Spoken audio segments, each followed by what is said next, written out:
Hey everybody, Peter Zeihan here, coming to you from Vegas, where I'm at the Aria and haven't left the room all day.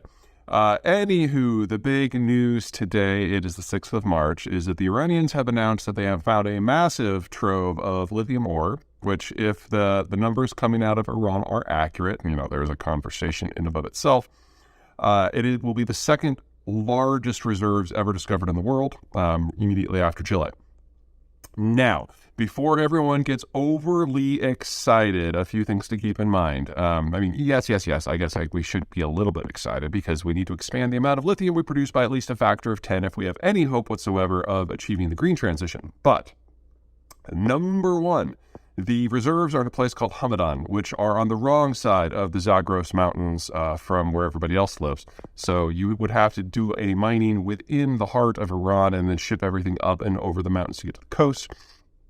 If the Iranians were going to process it themselves, they'd have to build out a huge amount of industrial infrastructure on the place. This is like the Atacama, where it's up in a highland desert and you just kind of shift the stuff downhill. No, you got to go up and over, and ore that is produced, it tends to be relatively heavy, and you don't get a lot out per ton. So either you process it in place, which Iran has never been good at, or you bring it down to the Persian Gulf, which would be one more thing that we have to get out of the Persian Gulf, which would be all kinds of not fun.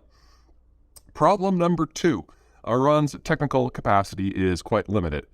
Most of their own oil fields, they've been basically barely getting by with their own technical skills. They really need to import a lot of skills. The Chinese are providing some, the Russians are some, because the Europeans now are mostly gone, because relations with the Iranians during the Ukraine war have largely broken down. So there's that problem. Number three.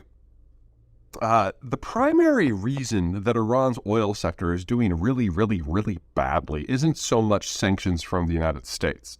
It's because their own legal structure really penalizes private investment in general and foreign investment in particular. It's not the most hostile relationship with foreign investors in the world. That would be Mexico and North Korea, but it's certainly in the bottom 5%. And while beating the American drum is certainly useful for propaganda purposes, the real problem is that the Iranians have created this legal structure that really disincentivizes anyone coming in. So you're really talking, if this is going to happen, that the Iranians would have to do it themselves with their own money. And that means this isn't going to happen this year or next year or the year after or maybe even this decade. What else? Oh yeah, there's the problem the Iranians tend to lie about everything. There are a lot of countries that have lithium, but not all of them are participating in the lithium supply chains we have right now. Obviously, Chile is doing really well, and they are the world's largest supplier. But Australia is in a close second, but Australian reserves are not nearly as robust. There are also many other reserves in the world, most notably Bolivia and Argentina, that have not been produced for similar reasons to Iran.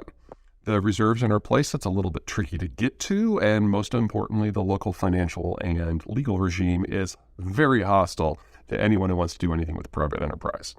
So, is it good news that more of this stuff was found? Certainly. Do I think it's ultimately going to contribute to the solution? Certainly not. All right. See you guys next time.